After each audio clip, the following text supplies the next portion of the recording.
Good Thursday morning, everyone. Welcome back to Weather on the Go, all your weather coverage. In today's weather forecast, I will be tracking the lingering storm system bringing rain, snow, and strong winds across the country.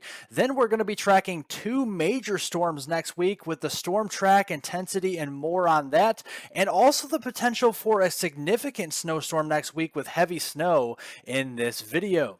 Looking at the visible satellite imagery this morning, we got a classic low pressure system up across the upper Midwest and the Ohio Valley here. We got the deformation snow band on the back side with the heavy snow. We got the cold front and occluding front with this system across the eastern two-thirds of the country, bringing more heavy rain and severe weather as we go through the next couple of days. In fact, yesterday we actually did see 3 tornado reports confirmed across southern Mississippi. We had 18 wind reports and 1 hail report for a total of 22 severe weather reports from the middle and lower Mississippi river valleys from yesterday. We also did see some heavy rainfall over the past 24 hours as well, especially across the Arklatex into the southern plains. And we zoom this in here just to the west of Little Rock, getting down here towards Texarkana and especially the Dallas-Fort Worth Metroplex. We did see widespread 1 to 3, even 4-inch rainfall amounts in these maroon red color areas across western Arkansas into southeastern Oklahoma and northeast Texas over the past 24 hours. But if you guys are with me on this video, don't forget to subscribe down below to get all of my daily weather forecast updates each and every morning at 9 a.m. Hit the like button, the thumbs up button down below. It helps to spread out all of this weather information to more and more people on YouTube, and I definitely would appreciate if you guys would press both buttons down below. But as we go through today, we have these alerts up here across southern Wisconsin, eastern Iowa, and northern portions of Missouri. Those are winter weather advisories, and a couple of counties into far northeastern Iowa and southwest Wisconsin here into Grant County. We actually have winter storm warnings. That's where we have the significant snow flying through the day today. But look at all these tan shaded colors to the east. We have high wind warnings, if not wind advisories, that stretch up from the deep south all the way to the southern Great Lakes and covering much of the Ohio Valley. So looking first at the snowfall potential through the day today, we do have that narrow zone of heavy snow across southern and southwestern Wisconsin, far northwestern Illinois there. Does include the Dubuque, Iowa area up toward Madison, Wisconsin. That stretches farther southwest here toward Davenport, Iowa, Cedar Rapids, and then into northeastern Missouri through the noon time frame. That will push its way up into northern portions of Michigan, the eastern portion of the UP of Michigan, and into southeastern Canada through this evening. And then as we go into Friday morning, that will continue to push up to the north and east into the eastern two-thirds of Canada, and we'll say goodbye to the precipitation from this system, especially with the snowfall going into Friday morning. So what to expect for at least additional snowfall accumulation across the Midwest now through Friday morning? We can see a swath of about 3 to 6 inches of snow here from Green Bay down through Madison, Wisconsin, Dubuque, Iowa, and getting down into eastern Iowa. A couple of inches of snow are possible here into southeast Iowa, into northern Missouri, and then a heavier swath of snow up into northern Michigan. Some of these areas could be getting 6 to 8 inches of snow over the next 24 to 48 hours. And then stretching up here into interior New England, we could be seeing some heavier 6 to 8 to even 10-inch amounts up here into northern portions of Maine from now through Friday evening, and then maybe a couple of inches of snow into northern Vermont, northern New Hampshire, and upstate New York. Other than that, it's going to be all rain for the I-95 corridor with this system going through early on this weekend.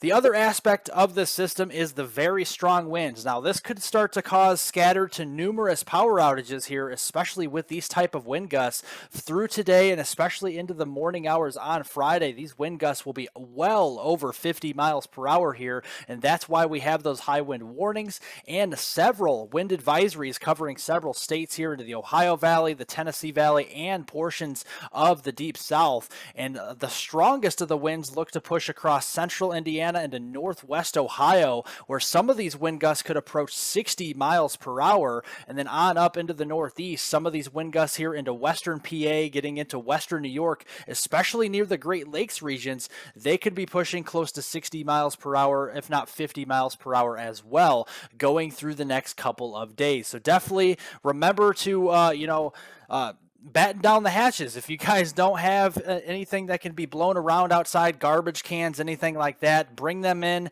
And again, this will be just a kind of a couple of day event. But as we go through Saturday, we will have another system. This system will be well far to the south. We got a low pressure across northwest Florida, bringing widespread rain to the Florida Peninsula, up into southern Georgia and South Carolina on Saturday, while the rest of us are seeing high pressure dominating much of the country, including southern Canada. Lots of sunshine through Saturday and into Sunday across those areas, but that system will be moving up the East Coast. We could see a swath of moderate to heavy snow, especially across the Appalachian chain and down into the western Carolinas, eastern Tennessee, and perhaps as far south as northern Georgia as we go into Sunday, February 12th on Super Bowl Sunday.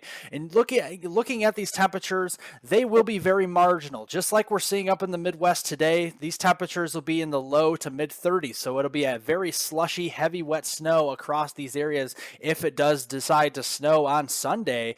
And currently looking at the potential snowfall amounts according to the European high resolution guidance from Saturday the 11th through Monday the 13th, we could see a solid stripe of a few to several inches of snow, or at least slush, across these areas. Now, I think this is well overdone. My current thoughts are 1 to 3 inches of snow here from portions of eastern West Virginia down through central and western portions of Virginia, the western Carolinas, maybe as far south as northern Georgia, into eastern Kentucky, eastern Tennessee, and then a more narrow zone of 3 to 5 inches of snow with isolated half a foot amounts of up to 6 inches into western Virginia, into far eastern Tennessee here, and portions of eastern Kentucky, getting up into southern West Virginia during that time frame. But as we go into Monday, that system will kick off the East Coast, and we'll see much drier conditions across the East Coast going into the Monday time frame.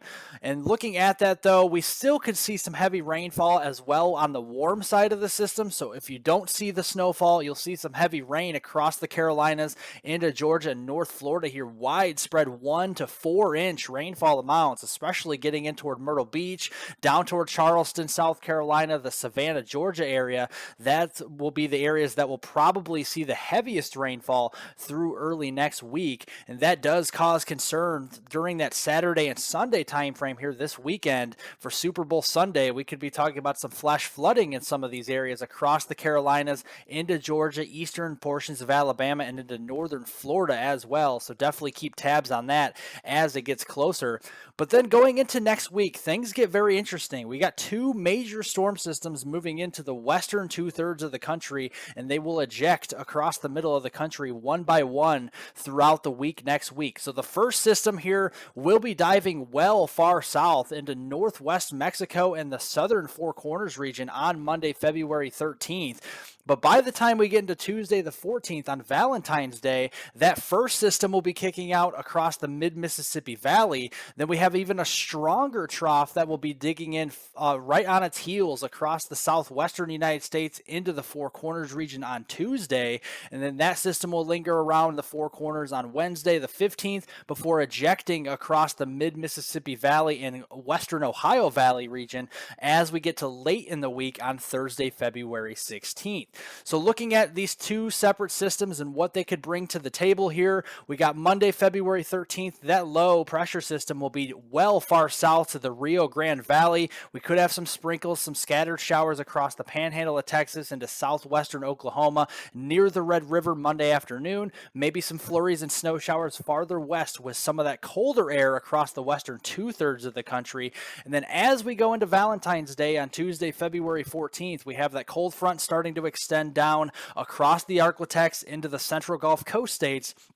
We'll have to watch out for some heavy rain, some thunderstorms here, but the cold air will be lacking initially with this system. We're not going to have a lot of cold air, so this will be mainly rain up into Missouri, southwestern Iowa, eastern Kansas, and much of Oklahoma. And looking at the severe weather side in the setup with this, dew points will be rising into the 50s and 60s, but not overly so. It's going to be pretty limited with the dew points, and that's why I think the severe weather threat will be a little muted early on in the week. But we do have have some impressive kinematics with this system that we do have to take note of. The mid-level jet is rounding the base of this trough pretty intense, over 100 knots in some of these areas, and a pretty formidable low-level jet. So this is not to be ignored even early on in the week. So I do think there could be a severe weather event possible from far east Texas near the Tyler, Texas area down toward Houston, and then farther east through the Baton Rouge, Shreveport area, getting through Jackson, Mississippi, Birmingham, Tuscaloosa,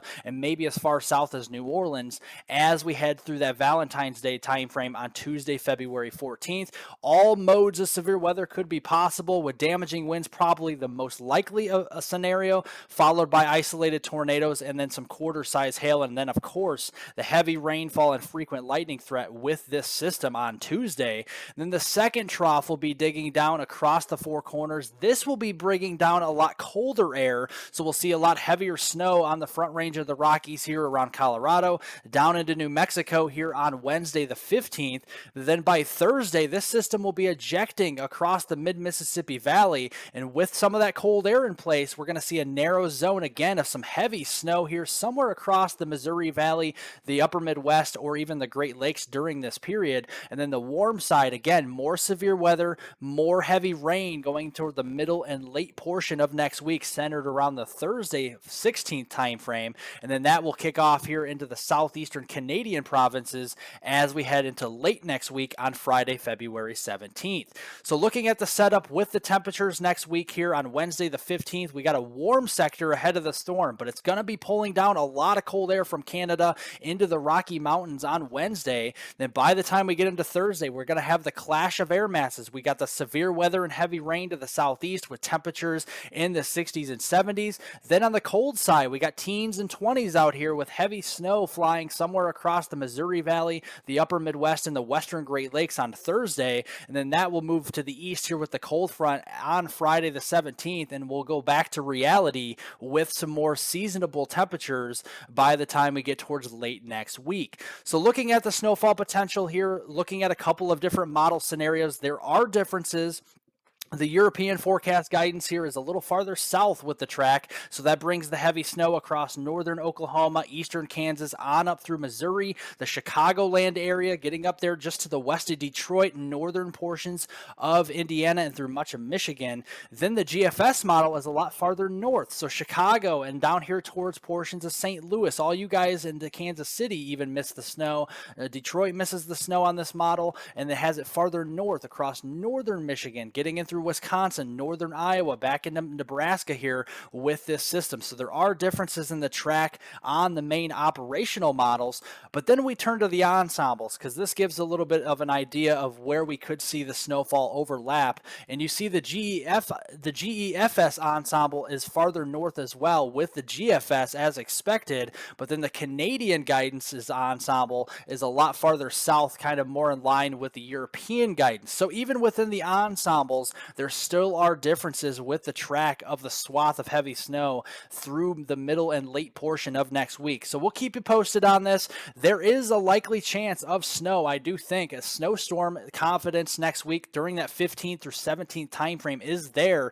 Anywhere in this light blue shaded color here that I have outlined, yes, as far south as central Oklahoma, northwestern Arkansas, the snowstorm is possible. But where I've outlined in the medium blue or the darker blue here, the snowstorm is more likely, I do think, from portions of northeastern Kansas, northwestern portions of Missouri, eastern Nebraska, getting through much of Iowa, far northern Illinois there, getting into Wisconsin and much of Michigan, and then stretching up into portions of southern Ontario during the mid to late portion of next week. That's the more likely scenario. I will be adjusting this as we have more data come in later on here in the week and through the weekend, so do stay tuned to this forecast. But going through next week as well, with the warm side of the system here, we have to be concerned about severe weather. The dew points initially on Wednesday will be low, pretty limited, so I'm not too concerned about severe weather, at least a widespread fashion on Wednesday, maybe some isolated severe weather in coastal Texas during that time frame.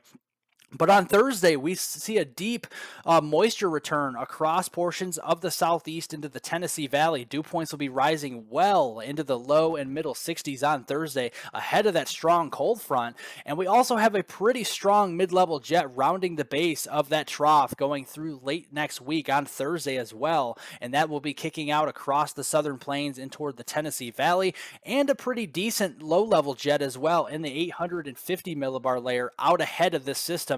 With all those warm temperatures and the dew points, we could be seeing some severe weather centered around that Thursday time frame. So that definitely will be something to keep an eye on. But as we go into Tuesday, Wednesday, either way, even if we have severe weather or not, we are going to be laying down a lot more heavy rainfall across the Arklatex, getting across the central Gulf Coast states, anywhere in these blue shaded colors, especially the brighter blues. We're talking well over an inch, if not approaching 2 inches worth of rainfall. And then farther north with the rainfall into the western Ohio Valley in these darker green shaded colors, we could be talking about at least a quarter to half an inch of rain going through the middle of the week. That will be spreading farther east as we get toward that Wednesday, Thursday time frame, encompassing much of the east coast here and the I-95 corridor, with all rain again as we go in towards late next week.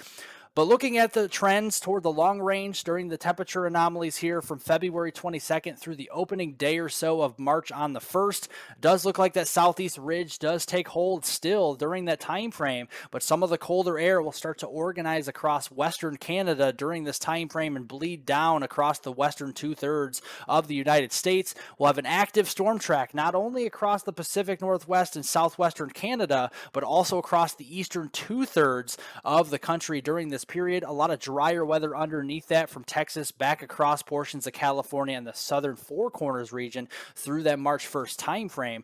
But looking at this here, the jet stream is going to be favorable for more troughs digging down across the west coast and ejecting across the middle of the country through late February and into early March. And that does set up a possible storm track again across the southern plains through the Tennessee, Ohio river valleys and then on up into southeastern Canada. We could have some possible snowstorms on the northwestern side of these tracks from the central plains up through the upper Midwest and the central Great Lakes regions.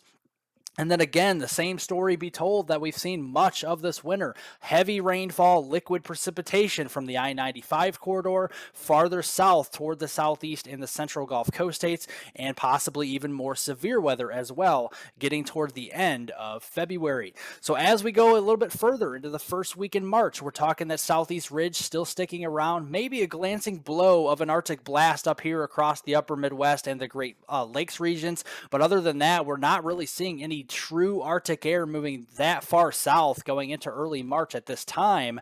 And also looking at the precipitation, largely again those same areas staying active as we go through that first week in March. Very dry across the southwestern and southern plains as we get towards that time frame as well. So to recap my weather forecast for you guys, a lingering storm here through the next couple of days with rain, snow, and strong winds throughout the country.